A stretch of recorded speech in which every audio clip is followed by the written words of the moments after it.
Hello friends, आज हम study कर रहे हैं biosynthesis of fatty acids.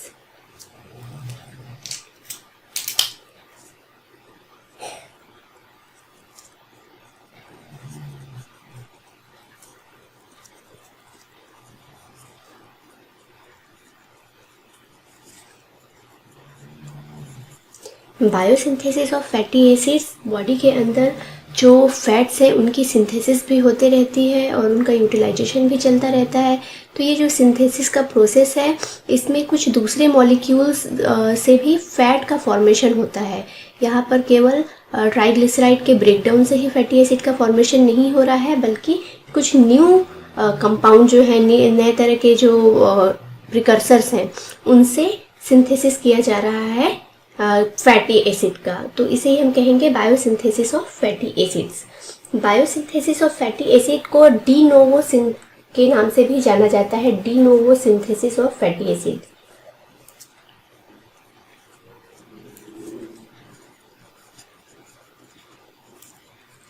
De novo, इस डी नोवो का मतलब होता है new.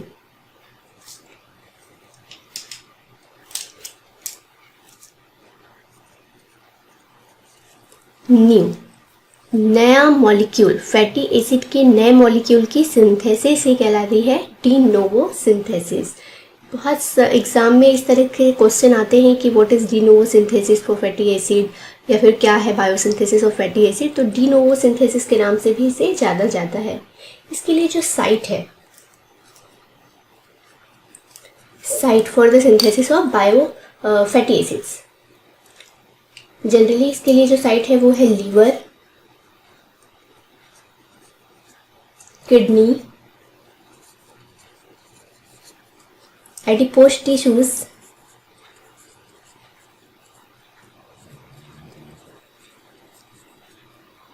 And lactating memory gland.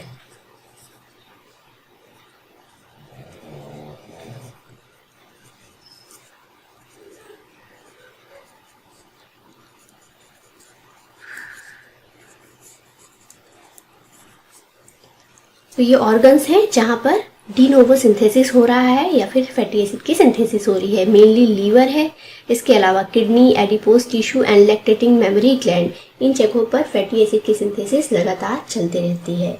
इनके लिए जो एंजाइम का लोकेशन है,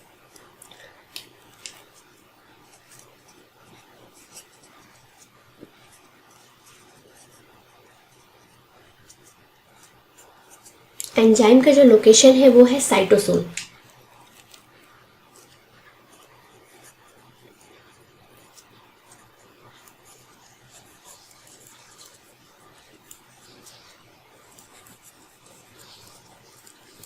सेल के साइटोसोल में ये रिएक्शन कंप्लीट होता है, क्योंकि जितने भी एंजाइम्स रिक्वायर्ड हैं for the synthesis of fatty acids ये स्टोर होते हैं या ये प्रेजेंट होते हैं सेल के साइटोसोल में। इसीलिए सेल के साइटोसोल में ये रिएक्शंस कंप्लीट हो रहे हैं। यहाँ पर रिक्वायरमेंट्स, कुछ चीज़ों की यहाँ पर ज़रूरत है। क्या क्या चीज़ों की ज़रूरत है?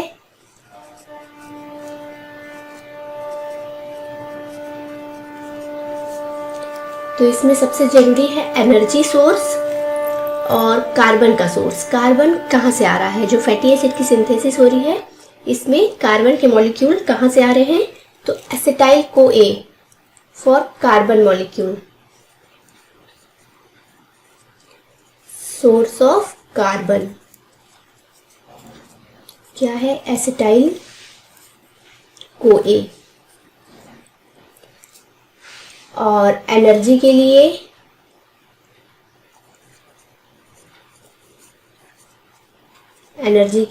एटीपी, रिड्यूसिंग इक्विवेलेंट्स,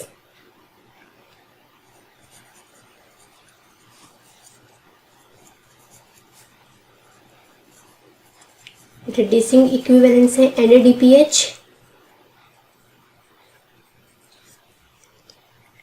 तो ये सिंथेसिस के लिए रिक्वायरमेंट हो गए। Source of carbon acetyl co ए है, एनर्जी के लिए ATP यूज किया जा रहा है और रिड्यूसिंग इक्विवेलेंट्स के लिए NADPH है।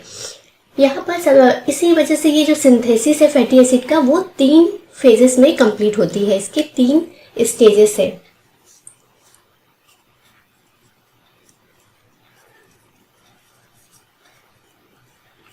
कौन कौन से हैं इसकी 3 stage. Fatty acid synthesis 3 stage में कंप्लीट हो रहा है। तो इसके 3 स्टेज कौन कौन से हैं। फर्स्ट है हमको प्रोडक्शन एसिटाइल को ए चाहिए, तो हमारे लिए सबसे पहले ज़रूरी है यही कि हमारे पास एसिटाइल को ए कहाँ से आ रहा है और दूसरा NADPH कहाँ से आ रहा है। तो सबसे पहला फेज इसका है production of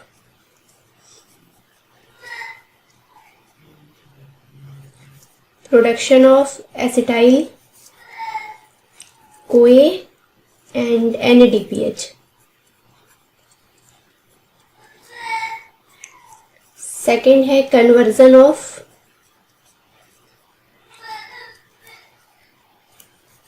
acetyl co A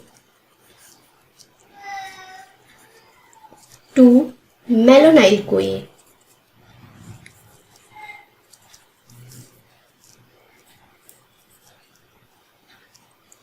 और थर्ड है रिएक्शंस ऑफ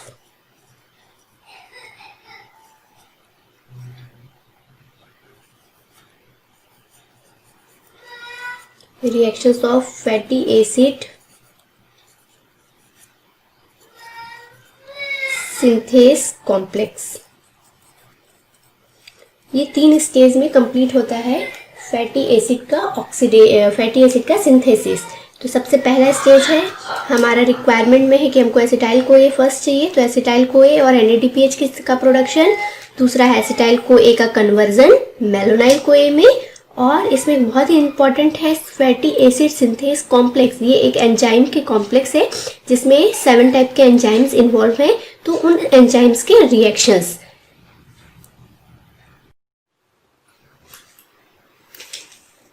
तो स्टार्ट करते हैं सबसे पहले एक स्टेप से। Production of acetyl co A and NADPH, जो स्टेज फर्स्ट है। तो हमें पता है कि जो रिएक्शंस हो रहे हैं वो साइटोसोल में हो रहे हैं क्योंकि एंजाइम्स वहीं पर अवेलेबल हैं। तो यहाँ पर सबसे पहले स्टार्ट हो रहा है ये रिएक्शन माइटोकॉन्ड्रियल मैट्रिक्स से, क्योंकि हमको एसिटाइल को ए चाहिए। और एसिटाइल को ए जो है पाइरुवेट या फिर फैटी एसिड या एमिनो एसिड से एसिटाइल को ए का फॉर्मेशन हो रहा है माइटोकॉन्ड्रिया के मैट्रिक्स में। ये एसिटाइल को ए माइटोकॉन्ड्रियल मैट्रिक्स में फॉर्म तो हो रहा है, लेकिन माइटोकॉन्ड्रियल मेम्ब्रेन को क्रॉस करके ये बाहर नहीं जा सकता है। तो इसलिए एसिटाइल को ए ऑक्सेलो एसीटेट के साथ कंबाइन होता है और साइट्रेट का फॉर्मेशन करता है। ये जो साइट्रेट का मॉलिक्यूल है ये माइटोकॉन्ड्रियल मेम्ब्रेन को क्रॉस करके और सेल के साइटोसोल में आ जाता है। तो साइट्रेट एसिटाइल को ए और ऑक्सेलो एसीटेट के कॉम्बिनेशन से बना है साइट्रेट। यही साइट्रेट मूव कर रहा है माइटोकॉन्ड्रियल मैट्रिक्स से साइटोसोल में। ये साइट्रेट अब जब साइटोसोल में आ जाता है उसके बाद फिर साइट्रेट लाइज एंजाइम के प्रेजेंस में, ये लाइज एंजाइम है मतलब इसकी लाइसिस कर रहा है। तो साइट्रेट की लाइसिस हो रही है जिससे कि एसिटाइल को ए का मॉलिक्यूल अलग हो जा रहा है और ऑक्सेलो एसीटेट का मॉलिक्यूल अलग हो जा रहा है। तो साइट्रेट लाइज एंजाइम यहाँ पर प्रेजेंट है जो साइट्रेट की लाइसिस कर रहा है, जिससे एसिटाइल को ए अलग हो गया, ऑक्सेलो एसीटेट अलग हो गया। इस तरीके से हमको एसिटाइल को ए साइटोसोल में मिल जाता है for the fatty acid synthesis. तो सबसे पहला जो इस रिएक्शन का डिमांड था वो एसिटाइल को ए का प्रोडक्शन था। तो हमको पाइरुवेट एमिनो एसिड या फिर फैटी एसिड से ही एसिटाइल को ए हमको मिल रहा है, लेकिन माइटोकॉन्ड्रिया के अंदर ये साइट्रेट की फॉर्म में माइटोकॉन्ड्रियल मेम्ब्रेन को क्रॉस करके साइटोसोल में आ रहा है और यहाँ पर साइट्रेट लाइज एंजाइम्स के प्रेजेंस में ब्रेक हो रहा है। एसिटाइल को ए का मॉलिक्यूल अलग हो रहा है और ऑक्सेलो एसीटेट का मॉलिक्यूल अलग हो रहा है। ये ऑक्सेलो एसीटेट मैलेट डीहाइड्रोजिनेज एंजाइम्स के प्रेजेंस में मैलेट में कन्वर्ट होता है। यहाँ पर NADH से ये NAD+ का फॉर्मेशन हो रहा है, मतलब यहाँ पर यूज़ हो रहा है इसका और मैलेट का फॉर्मेशन हो रहा है। ये मैलेट पाइरुवेट में कन्वर्ट होता है in the presence of malic enzyme.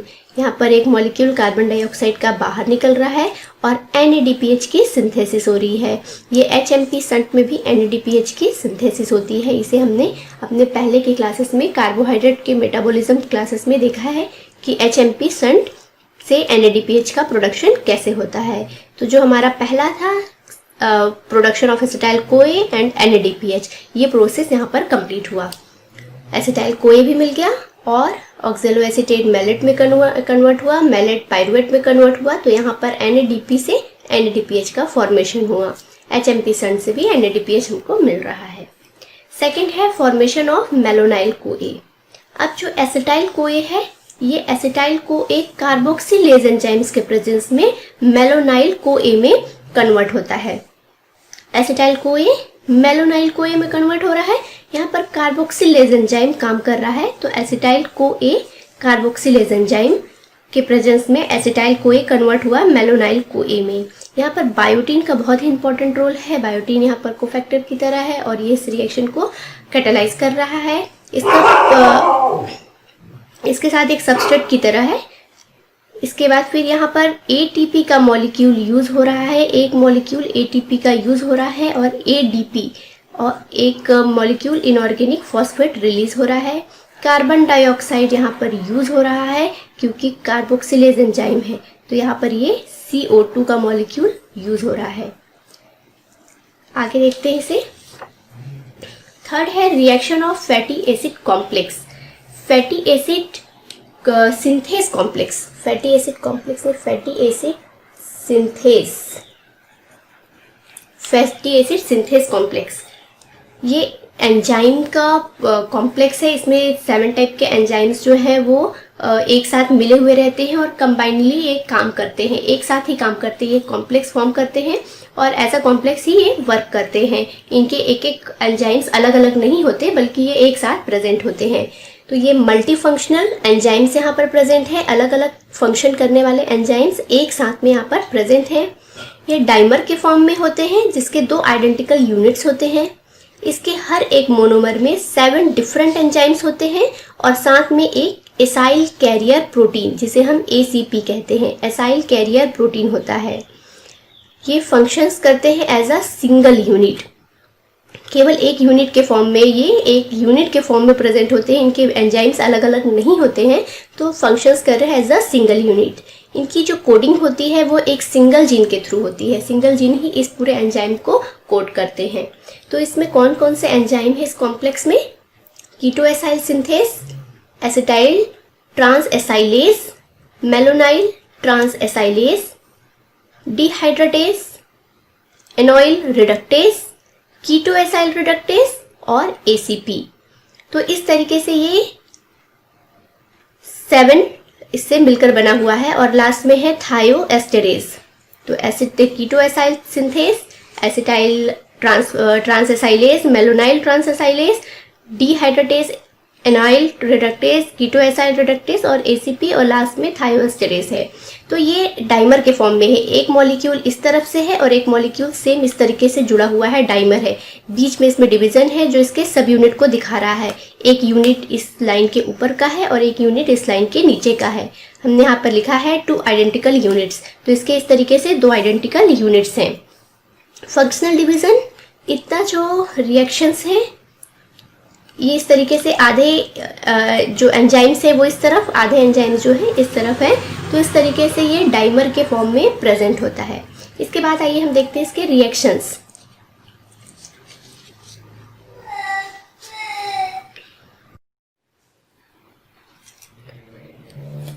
Fatty acid synthase complex और जो एसिटाइल CoA फॉर्म हुआ है, ये एसिटाइल CoA और फैटी एसिड सिंथेस कॉम्प्लेक्स यहाँ पर रिएक्ट करते हैं। एसिटाइल CoA, ACP और ट्रांस एसाइलेज, यहाँ पर इन तीनों के कॉम्बिनेशन से एसिटाइल ACP का फॉर्मेशन होता है।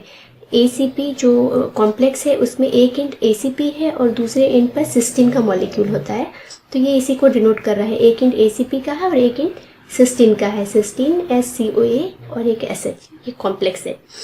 तो जब एसिटाइल CoA फॉर्म होता है तो ये इसके ACP के एंड पर, एसाइल कैरियर प्रोटीन के एंड के साथ यहाँ पर ये जुड़ जाता है, तो फॉर्म करता है एसिटाइल SACP।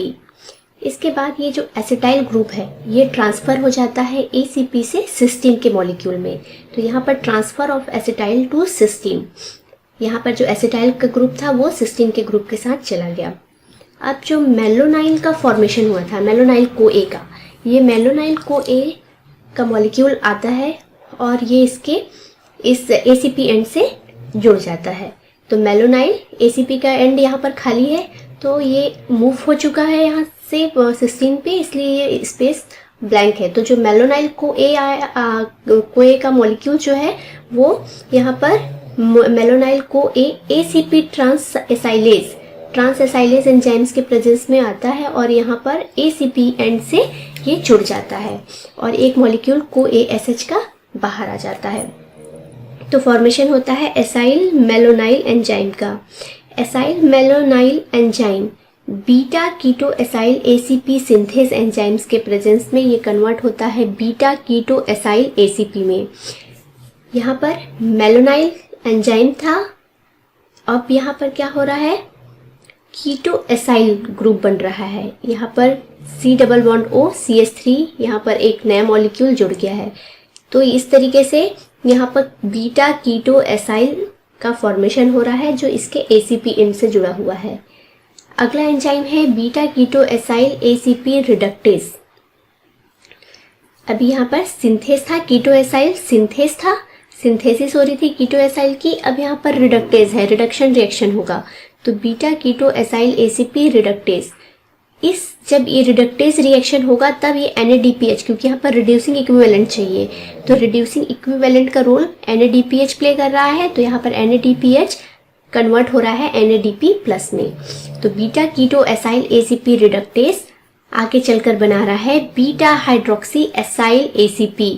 ये जो C+O CH3 था, यहाँ पर एक हाइड्रोक्सिल ग्रुप आ गया, रिडक्टेज, रिडक्शन का रिएक्शन हुआ है, हाइड्रोजन आयन इसमें एंटर किया है, हाइड्रोजन का मॉलिक्यूल, तो जो O था वो हट गया है और OH यहाँ पे हाइड्रोक्सिल ग्रुप का फॉर्मेशन हुआ है। तो बीटा हाइड्रोक्सी एसाइल ACP का फॉर्मेशन हुआ। हमारा अगला जो एंजाइम है वो है बीटा हाइड्रोक्सी एसाइल ACP डिहाइड्रेटेज। डिहाइड्रेटेज मतलब वाटर का मॉलिक्यूल बाहर निकल रहा है, डिहाइड्रेशन रिएक्शन हो रहा है, वाटर का मॉलिक्यूल बाहर निकल रहा है। तो यहाँ पर हाइड्रोक्सिल ग्रुप भी हट गया और CH+CH का फॉर्मेशन हुआ। इसे हम कह रहे हैं trans enoyl ACP। Trans enoyl ACP, enoyl ACP reductase enzymes के प्रेजेंस में अगेन यहाँ पर एक रिडक्शन रिएक्शन हो रहा है, रिडक्टेज एंजाइम है तो NADPH का मॉलिक्यूल यूज होगा। तो NADPH का मॉलिक्यूल यूज हो रहा है, यहाँ पे फॉर्म कर रहा है एसाइल ACP। इसे हम कह रहे हैं एसाइल ACP। डबल बॉन्ड यहाँ पे हट रहा है और रिडक्शन रिएक्शन है तो CH2 और CH2 ये बैलेंस कर रहा है हाइड्रोजन आयन की यहाँ पर जो डेफिशिएंसी थी, डबल बॉन्ड जो था इसे ये ब्रेक कर रहा है और CH2 का फॉर्मेशन हो रहा है। इसे ब्यूटाइरिल ACP भी कहा जाता है क्योंकि ब्यूटाइरिल ग्रुप है, 4 कार्बन एटम यहाँ पर है, इसलिए ब्यूटाइरिल ACP भी से कहा जा रहा है। अब यहाँ पर ब्यूटाइरिल ACP का जब फॉर्मेशन हो गया तब इसे ट्रांसफर किया जा रहा है C चेन से फ्रॉम ACP टू सिस्टीन। इसे ACP से सिस्टीन में ट्रांसफर किया जा रहा है। ये पूरा का पूरा मॉलिक्यूल सिस्टीन के पास चला गया। इसे हम कहेंगे एसाइल S एंजाइम। ये जो रिएक्शन है सेकेंड रिएक्शन से लेकर यहाँ तक का रिएक्शन, ये 2 to 6 स्टेप में 2 से 6 स्टेप जो है इसके 6 मोर टाइम्स रिपीट होंगे, मतलब ये साइकिल पूरा 7 बार चलेगा। एक यहाँ पर हो गया है, इसके अलावा 6 टाइम ये साइकिल और सेम तरीके से रन करेगा। तो जब 6 टाइम ये और रन करेगा तो ये जो मॉलिक्यूल है C+O CH2 13 CH2 CH3, मतलब यहाँ पे 13 14 15 16 मॉलिक्यूल कार्बन के जब कंप्लीट हो जाएंगे तब यहाँ पर पाल्मिटोइल थायोएस्टेरेज, इस एंजाइम कॉम्प्लेक्स का सबसे लास्ट एंजाइम था थायोएस्टेरेज। तो ये थायोएस्टेरेज एंजाइम यहाँ पर काम करेगा और जो एंजाइम कॉम्प्लेक्स है, फैटी एसिड सिंथेस कॉम्प्लेक्स है, इसको अलग कर देगा और ये जो 16 कार्बन एटम का मॉलिक्यूल बना है जिसे हम पाल्मिटेट के नाम से जानते हैं, इसको अलग कर देगा। इस तरीके से एक नया पाल्मिटेट की सिंथेसिस हुई या एक नया फैटी एसिड का फॉर्मेशन हुआ।